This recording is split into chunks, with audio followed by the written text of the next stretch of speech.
अस्सलाम वालेकुम स्टूडेंट। आज बैंक रिकन्सिलेशन स्टेटमेंट की थर्ड क्लास है, यानी कि पार्ट 3 है। इसके अंदर आपको मैं कैश बुक की जो बैंक कॉलम का बैलेंस है, यानी कैश बैंक कॉलम का बैलेंस, और इसके साथ ही पासबुक यानी बैंक ने जो रिकॉर्ड रखा है कंपनी के अकाउंट का, उन दोनों बैलेंसेस को एडजस्ट करके दिखाऊंगी। ठीक है, प्रीवियस क्लासेस में मैंने बैंक रिकन्सिलेशन क्या होता है, इसे हम बैंक रिकन्सिलेशन को हम क्यों बनाते हैं और इसे बनाने के क्या स्टेप्स हैं, पूरा प्रोसेस डिस्कस किया है। तो इस क्लास को अच्छे से वॉच करने के लिए, अंडरस्टैंड करने के लिए आप पार्ट 1 पार्ट 2 को लाजमी वॉच करें। तो स्टार्ट करते हैं आज की क्लास।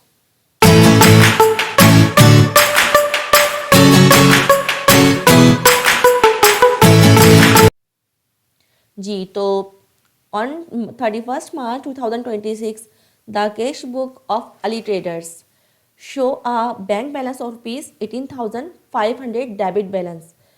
मार्च 31st 2026 का रिकॉर्ड है ये। तो कैश बुक की जो बैंक कॉलम का बैलेंस है वो ₹18,500 डेबिट बैलेंस है। ठीक है, इसके साथ ही while the passbook showed a balance of ₹16,200, bank के जो पासबुक का बैलेंस है वो ₹16,200 है। तो ये दोनों बैलेंसेस आपस में मैच नहीं कर रहे। कुछ ट्रांजेक्शन डायरेक्टली बैंक के थ्रू होती हैं, ठीक है, जो कि बैंक रिकन्सिलेशन स्टेटमेंट में हम टैली करते हैं या मैच करते हैं। तो एडजस्ट करते हैं आज का क्वेश्चन। फर्स्ट ट्रांजेक्शन है हमारी, cheque amounting to ₹4,800 were issued but not yet presented for payment. Company ने एक कस्टमर को चेक इशू किया है। ठीक है, कितने का चेक है? कुछ चेक्स इशू किए हैं ₹4,800 के, बट नॉट येट प्रेजेंटेड, जो कि अभी तक बैंक में प्रेजेंट नहीं हुए। कंपनी ने जब चेक बनाए होंगे तो कैश बुक से या बैंक कॉलम के कैश बुक के बैंक कॉलम से लेस कर दिए होंगे। ठीक है, अपनी कैश बुक से लेस कर चुकी है कंपनी, जबकि बैंक जो है अभी तक वो बंदा प्रेजेंट नहीं हुआ। जब तक वो बंदा प्रेजेंट नहीं होगा, बैंक अपने अकाउंट से लेस नहीं करेगा, यानी कंपनी के अकाउंट से लेस नहीं करेगा। तो हम क्या करेंगे, पासबुक से ₹4,800 लेस करेंगे। क्यों लेस करेंगे? क्योंकि अनप्रेजेंटेड चेक है। ठीक है, आज नहीं तो कल या जिस डेट का वो चेक होगा वो बंदा पहुंच जाएगा। सबसे पहले बैलेंसेस हैं ₹18,500 के। ठीक है, कैश बुक का बैलेंस था और ₹16,200 का पासबुक का बैलेंस था। अब क्या करेंगे, अनप्रेजेंटेड चेक कैश बुक से बैंक बुक से लेस करेंगे।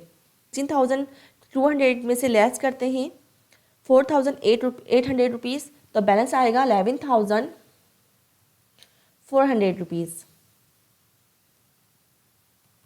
पासबुक का बैलेंस आया है ₹11,400। तो नेक्स्ट ट्रांजेक्शन हम वॉच करते हैं कि नेक्स्ट ट्रांजेक्शन हमारे पास क्या है। नंबर सेकंड है cheque amounting. Cheques amounting to ₹3,200 were deposited but not yet credited by bank. कुछ चेक्स हैं, ठीक है, वो डिपॉजिट करवाए गए हैं बैंक में, वर डिपॉजिटेड बाय बैंक, यानी बैंक में डिपॉजिट हुए हैं, but not yet credited by bank, लेकिन बैंक ने अभी तक क्रेडिट नहीं किया।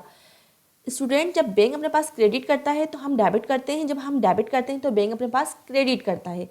अभी डिपॉजिट करवाए गए हैं बैंक पे, लेकिन बैंक ने अभी तक उसे अपने पास ऐड नहीं किया, यानी क्रेडिट नहीं किया। तो क्यों नहीं किया? क्योंकि एक प्रोसेस होता है क्लियरिंग प्रोसेस।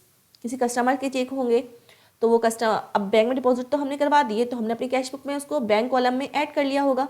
लेकिन चूंकि अभी तक बैंक बुक में इसलिए ऐड नहीं हुए कि वो क्लियरिंग प्रोसेस में है। क्लियरिंग प्रोसेस एक प्रोसेस होता है जिसमें जिस कस्टमर के चेक होते हैं, जिस बैंक में अकाउंट होता है, हमारा बैंक उस बैंक से कंफर्म करता है। तो इस पूरे प्रोसेस में क्या होता है, 2 से 3 दिन लग जाते हैं, इसलिए टाइम थोड़ा सा मैनेज करना होता है बैंक को। तो ये क्या है, अनक्लियरिंग चेक है, तो इसको हम क्या करेंगे, पासबुक में ऐड करेंगे।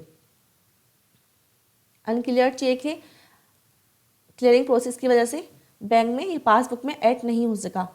₹3,200 के।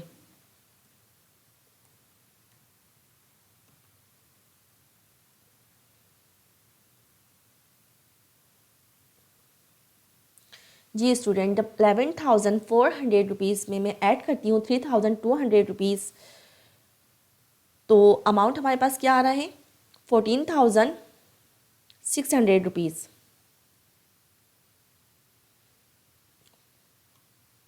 14,600, 11,400 को ऐड कर दिया ₹3,200 में से, ऐड कराए मैंने ₹3,200 में, तो बैलेंस आया है हमारे पास ₹14,600। नेक्स्ट ट्रांजेक्शन वॉच करते हैं।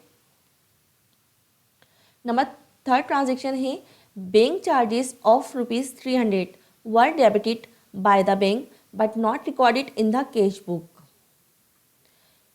बैंक ने बैंक चार्जेस डिडक्ट किए हैं कंपनी के अकाउंट से, कंपनी के जो बैंक है उसमें से डिडक्ट कर लिए हैं कितने, ₹300, लेकिन कैश बुक में अभी तक लेस नहीं किए गए, क्योंकि जब bank reconciliation bank statement receive होता है तो फिर उसे एडजस्ट करने के लिए ही, इन ट्रांजेक्शन को एडजस्ट करने के लिए ही बैंक रिकन्सिलेशन स्टेटमेंट बनाया जाता है। तो हम क्या करेंगे, कैश बुक से लेस कर देंगे ₹300, ठीक है, बैंक चार्जेस हैं जो कि हमारी कैश बुक से लेस होगा।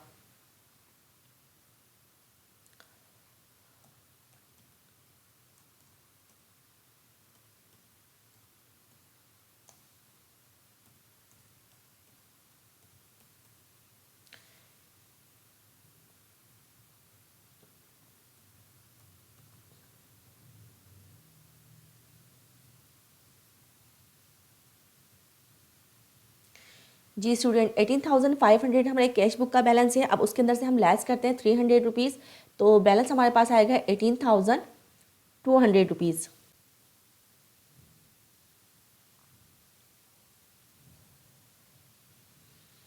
18,500 में से हम बैंक चार्जेस लेस करते हैं ₹300, तो बैलेंस हमारे पास आया है ₹18,200। नेक्स्ट ट्रांजेक्शन वॉच करते हैं। नंबर 4 ट्रांजेक्शन है interest on bank. Interest on bank deposit ₹600 was credited by the bank but not entered in the cash book। Bank ने अकाउंट में, कंपनी के अकाउंट में क्रेडिट किया है इंटरेस्ट, ठीक है, इंटरेस्ट कहीं से रिसीव हुआ है या बैंक ने इंटरेस्ट दिया है कंपनी को, ठीक है, ₹600 का। तो बैंक ने तो अकाउंट क्रेडिट कर लिया है, कैश बुक में ये अमाउंट ऐड नहीं हुआ, तो हम कैश बुक में ऐड करेंगे ₹600। इंटरेस्ट चूँकि डिपॉजिट करवाया गया है, ठीक है, डायरेक्टली डिपॉजिट हुई है। इंटरेस्ट कलेक्शन बाय बैंक या इंटरेस्ट डिपॉजिट लिख दें, ठीक है, इंटरेस्ट डिपॉजिटेड ₹600 का इंटरेस्ट डिपॉजिट किया गया है। ऐड करते हैं।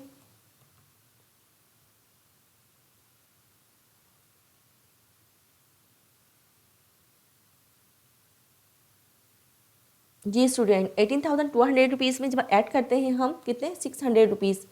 क्यों, क्योंकि हमें इंटरेस्ट डिपॉजिट करा है बैंक ने, कंपनी के बिहाफ पे इंटरेस्ट ऐड करा है, क्रेडिट किया है बैंक कंपनी का।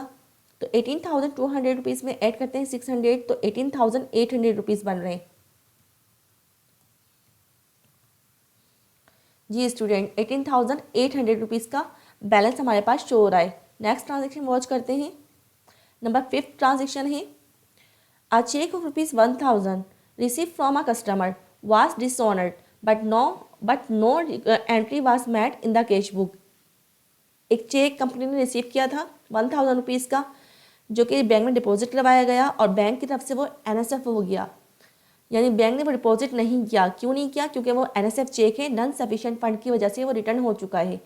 तो बैंक ने अपने रिकॉर्ड ही नहीं किया, अपने अकाउंट में उसे ऐड ही नहीं किया था, जबकि कैश बुक में ऐड था। तो ₹1,000 कैश बुक से लेस किए जाएंगे, क्योंकि ये NSF चेक है, कंपनी के रिकॉर्ड में से लेस कर दिए जाएंगे कितने, ₹1,000।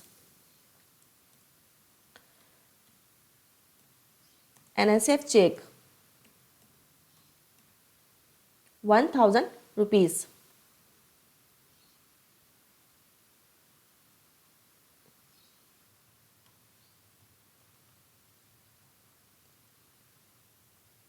NSF चेक था हमारे पास ₹1,000 का, ठीक है, तो बैंक ने अपने पास ऐड नहीं किया। अब हम अपनी कैश बुक से लेस कर रहे हैं ₹1,000, तो ₹18,800 में से लेस करते हैं ₹1,000, तो हमारे पास जो बैलेंस है वो ₹17,800 का आया है। नेक्स्ट ट्रांजेक्शन वॉच करते हैं। लास्ट वन है ये 6, the bank wrongly debited by the bank wrongly debited ₹3,200 to Ali traders account. Bank ने गलती से डेबिट कर दिया है कंपनी का अकाउंट, यानी कि पासबुक में ₹3,200 बाय मिस्टेक डेबिट कर दिए हैं। कंपनी ने डेबिट किया है तो हमारे पास क्रेडिट करेंगे, लेकिन ये बाय मिस्टेक हुआ है, यानी कि कंपनी ने बाय मिस्टेक गलती से ₹3,200 कंपनी के अकाउंट से यानी कि पासबुक से लेस कर दिए हैं, ठीक है। तो हम ऐड करेंगे उसके अंदर क्या, wrongly error in recording.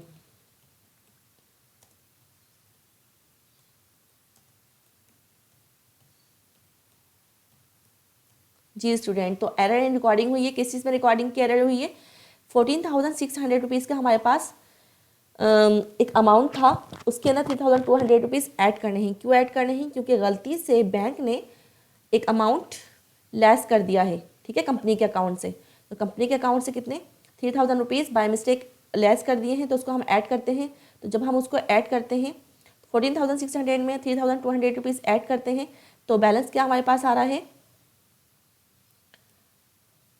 17,800 rupees. तो बैलेंस क्या आया हमारे पास, बैलेंस आया 17,800। अब ये कैश बुक का बैलेंस और पासबुक का बैलेंस दोनों मैच कर रहे हैं, दोनों टैली हो रहे हैं। ये स्टूडेंट, तो ये आज की वीडियो थी, आज की क्लास थी। आज की क्लास के हवाले से कोई क्वेश्चन, कोई क्यूरी हो तो मुझसे कमेंट्स में लाजमी पूछें। इसके साथ ही प्लीज़ मेरे चैनल को सब्सक्राइब करें, मेरी वीडियो को लाइक करें। Thank you.